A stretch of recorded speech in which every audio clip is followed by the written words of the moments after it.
Demokrasi sering dipuja sebagai puncak peradaban. Setiap orang memiliki suara, setiap pendapat dianggap setara, setiap pilihan dihitung. Namun filsafat Stoik tidak pernah terpesona oleh jumlah. Stoik selalu bertanya satu hal yang lebih penting. Apakah keputusan itu lahir dari akal sehat atau dari emosi sesaat? Karena bagi Stoik, kebenaran tidak pernah ditentukan oleh mayoritas, melainkan oleh keselarasan dengan akal dan kebajikan. Pertama, mayoritas bukan jaminan kebenaran. Dalam sejarah manusia, banyak kesalahan besar justru dilakukan bersama-sama. Banyak orang bisa salah pada waktu yang sama. Banyak suara bisa bersatu dalam kebodohan, dan banyak tepuk tangan bisa mengiringi keputusan yang keliru. Marcus Aurelius menulis, "Perhatikan baik-baik pikiran mayoritas, karena kebanyakan manusia hidup tanpa refleksi." Stoik tidak sinis terhadap rakyat, namun realistis terhadap sifat manusia. Manusia mudah terseret emosi, takut,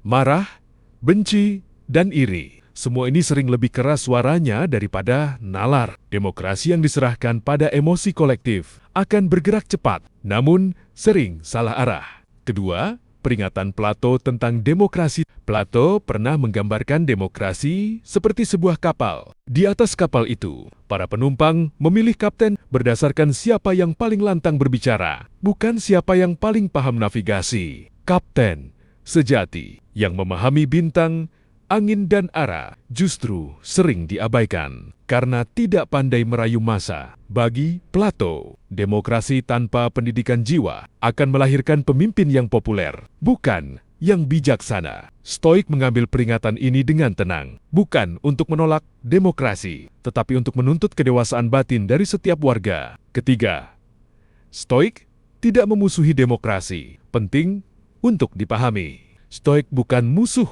demokrasi. Stoik juga bukan pendukung tirani. Stoik memahami bahwa setiap sistem hanyalah alat, yang menentukan hasilnya adalah kualitas manusia di dalamnya. Demokrasi di tangan orang bijak akan melahirkan keadilan. Demokrasi di tangan massa yang tidak terlatih akan melahirkan kekacauan. Epiktetus mengingatkan, bukan peristiwa yang mengganggumu, melainkan penilaianmu terhadap peristiwa itu. Dalam konteks demokrasi, bukan sistemnya yang rusak, melainkan penilaian kolektif yang tidak terlatih. Keempat, hak memilih adalah beban moral. Bagi Stoik, hak memilih bukan sekadar hak politik, ia adalah beban moral. Sebelum memilih, Stoik bertanya, apakah aku memilih karena kebajikan atau karena dendam? Apakah aku mencari kebenaran atau sekadar pembenaran? Apakah aku memilih dengan akal atau dengan rasa takut? Stoik tahu satu hal, keputusan yang diambil tanpa pengendalian diri akan menuntut harga yang mahal di kemudian hari. Dan harga itu selalu dibayar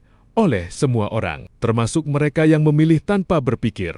Kelima, kebebasan yang sering salah dipahami. Demokrasi menjanjikan kebebasan berbicara. Namun, Stoik bertanya, apakah pikiranmu benar-benar bebas? Bebas berbicara tidak berarti bebas berpikir. Banyak orang hanya mengulang slogan, banyak suara hanya gema dari ketakutan bersama. Seneca pernah berkata, orang yang mengikuti kerumunan jarang tahu kemana ia sedang dibawa. Stoik memilih jalan sunyi, berpikir sebelum berbicara, merenung sebelum memilih, dan menahan diri ketika emosi ingin memimpin. Keenam, demokrasi dan pengendalian diri. Bagi Stoik, musuh terbesar demokrasi bukanlah sistem lain, melainkan ketidakmampuan manusia mengendalikan dirinya sendiri. Ketika individu gagal menguasai emosi, negara akan dikuasai oleh kekacauan emosi kolektif. Tidak ada undang-undang yang bisa menggantikan karakter. Tidak ada pemilu yang bisa memperbaiki jiwa yang malas berpikir.